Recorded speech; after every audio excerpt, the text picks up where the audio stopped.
نبوت کے 12ویں سال اللہ تعالیٰ نے رسول اللہ صلی اللہ علیہ وسلم کو معراج کرائی۔ پاک ہے وہ ذات جس نے اپنے بندے کو راتوں رات مسجد حرام سے مسجد اقصی تک کی سیر کرائی، جس کے گرد ہم نے برکت دے رکھی ہے تاکہ اسے ہم اپنی نشانیاں دکھائیں۔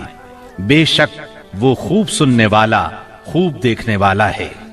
اس راہ سے مراد ہے راتوں رات نبی کریم صلی اللہ علیہ وسلم کا مکے سے بیت المقدس تشریف لے جانا، اور معراج سے مراد ہے عالم بالا میں تشریف لے جانا۔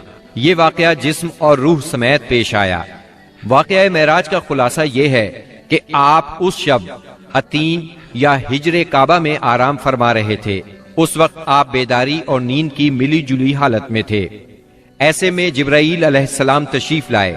انہوں نے آپ کے سینہ مبارک کو چاک کیا اور آب زمزم سے دھو کر ایمان اور حکمت سے بھر دیا۔ پھر آپ کے سامنے سواری کے لیے براق لایا گیا، جو گھوڑے سے قدرے چھوٹا سفید رنگ کا جانور تھا۔ اس کی تیز رفتاری کی وجہ سے اسے براق کا نام دیا گیا۔ اس کا قدم جہاں تک نظر جاتی تھی وہاں پڑتا تھا۔ اس پر سوار ہو کر آپ بیت المقدس تشریف لے گئے، مسجد اقصی میں داخل ہوئے، 2 رکعت نماز ادا کی، اس میں تمام انبیاء کی امامت کرائی۔ پھر جبرائیل علیہ السلام آپ کے پاس 2 برتن لائے، ایک میں شراب تھی، دوسرے میں دودھ۔ آپ نے دودھ پسند فرمایا۔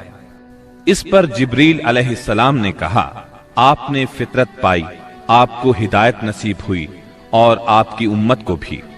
اگر آپ شراب کو پسند فرماتے تو آپ کی امت گمراہ ہو جاتی۔ اس کے بعد آپ کو بیت المقدس سے آسمان دنیا تک لے جایا گیا۔ جبریل علیہ السلام نے دروازہ کھلوایا، آپ کے لیے دروازہ کھولا گیا۔ آپ نے وہاں انسانوں کے باپ سیدنا آدم علیہ السلام کو دیکھا اور انہیں سلام کیا۔ انہوں نے آپ کے سلام کے جواب میں فرمایا مرحبا۔ انہوں نے آپ کی نبوت کا اقرار بھی کیا۔ ان کے دائیں طرف ایک گروہ تھا، جب اس گروہ کی طرف دیکھتے تو مسکراتے۔ یہ سعادت مندوں کی روحیں تھیں۔ ان کے بائیں طرف بھی ایک گروہ تھا، جب انہیں دیکھتے تو روتے۔ یہ بدبختوں کی روحیں تھیں۔ پھر آپ صلی اللہ علیہ وسلم کو دوسرے آسمان پر لے جایا گیا۔ جبرائیل علیہ السلام نے دروازہ کھلوایا، آپ کے لیے دروازہ کھولا گیا۔ آپ نے اس میں 2 خالہ زاد بھائیوں یعنی سیدنا عیسیٰ ابن مریم علیہ السلام اور سیدنا یحییٰ علیہ السلام کو دیکھا اور انہیں سلام کیا۔ انہوں نے جواب دیا مرحبا اور آپ کی نبوت کا اقرار کیا۔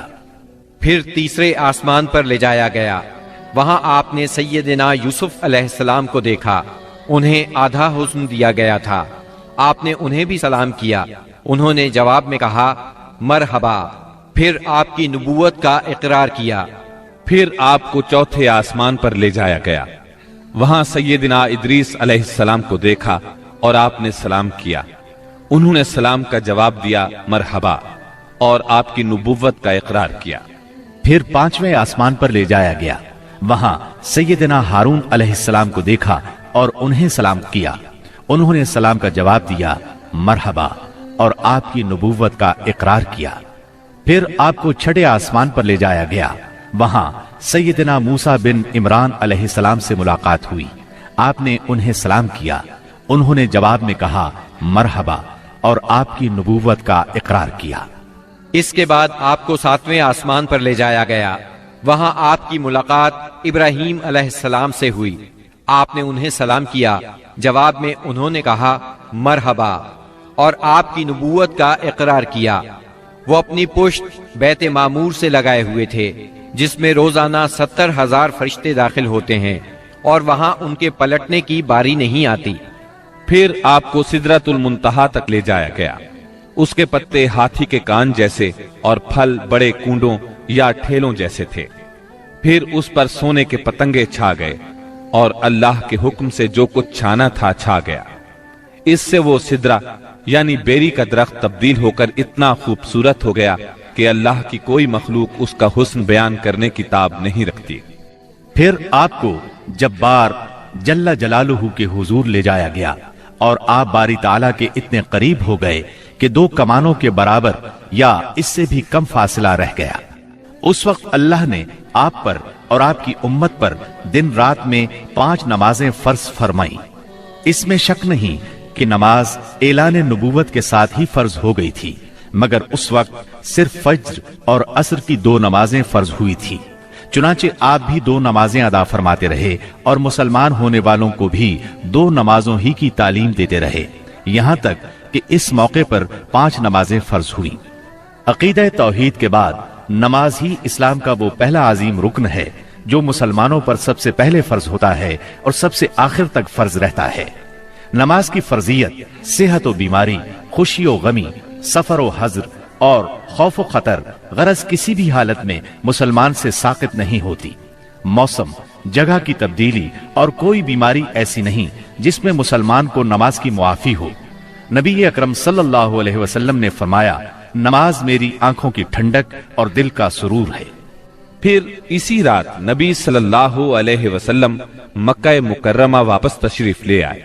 صبح ہوئی اور آپ نے اپنی قوم کو ان بڑی بڑی نشانیوں کی خبر دی جو اللہ جل شانہ نے آپ کو دکھلائی تھی، تو قوم کے جھٹلانے اور تکالیف پہنچانے میں اور زیادہ شدت آ گئی۔ کسی نے تالیاں بجا کر آپ کا مذاق اڑایا تو کسی نے حیرت اور انکار کے انداز میں اپنے سر پر ہاتھ رکھ لیا۔ کچھ لوگ ابو بکر صدیق رضی اللہ عنہ کے پاس گئے اور طنزیہ انداز میں بولے، کچھ سنا تمہارے دوست محمد کیا کہہ رہے ہیں؟ سیدنا ابو بکر صدیق رضی اللہ عنہ نے پوچھا، انہوں نے کیا کہا ہے؟ جواب میں انہوں نے وہ سب کچھ دہرا دیا جو آپ نے بیان فرمایا تھا۔ اس پر سیدنا صدیق اکبر رضی اللہ عنہ نے فرمایا، اگر یہ باتیں آپ نے فرمائی ہیں تو بالکل سچ فرمائی ہیں۔ لوگوں نے کہا، گویا آپ ان کی تصدیق کرتے ہیں۔ جواب میں صدیق اکبر رضی اللہ عنہ نے عجیب بات فرمائی، کہنے لگے، میں تو اس سے بھی دور کی بات پر آپ کی تصدیق کرتا ہوں۔ آسمان سے صبح شام جو خبریں آتی ہیں میں ان میں بھی آپ کو سچا جانتا ہوں۔ ان کے اسی جواب پر ان کا لقب صدیق مشہور ہوا۔ ادھر کفار نے آپ کا امتحان لینے کا پروگرام بنایا۔ پوچھا، آپ بیت المقدس کے بارے میں تفصیل سے بتائیں۔ آپ نے اس سے قبل بیت المقدس کبھی نہیں دیکھا تھا، نہ معراج کے وقت آپ نے اس کی تفصیل ذہن میں بٹھائی تھی، لیکن اللہ نے آپ کے لیے اس کو روشن کر دیا اور آپ اس کی نشانیاں بتاتے چلے گئے۔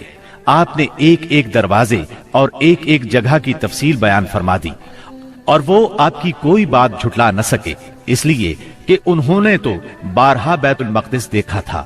وہ صرف اتنا کہہ سکے، جہاں تک نشانیوں کا تعلق ہے وہ آپ نے درست بتائی ہیں۔ پھر انہوں نے ایک قافلے کے بارے میں سوال کیا۔ وہ قافلہ ملک شام سے مکہ معظمہ کی طرف آ رہا تھا۔ آپ نے اس قافلے کے اونٹوں کی تعداد، قافلے کی دوسری تفصیل اور مکہ پہنچنے کا وقت اور جو اونٹ سب سے آگے آ رہا تھا اس کی مکمل خبر انہیں دے دی۔ پھر جو تفصیل آپ نے قافلے کی بیان فرمائی تھی وہ بالکل اسی کے مطابق مکہ معظمہ میں داخل ہوا، لیکن وہ ظالم پھر بھی آپ پر ایمان نہ لائے، اپنے کفر ہی پر ڈٹے رہے۔ سبسکرائب کیجئے ہمارے چینل اور دبائیے بیل کا آئیکن تاکہ آپ کو ریگولر نوٹیفیکیشن اپڈیٹس مل سکے۔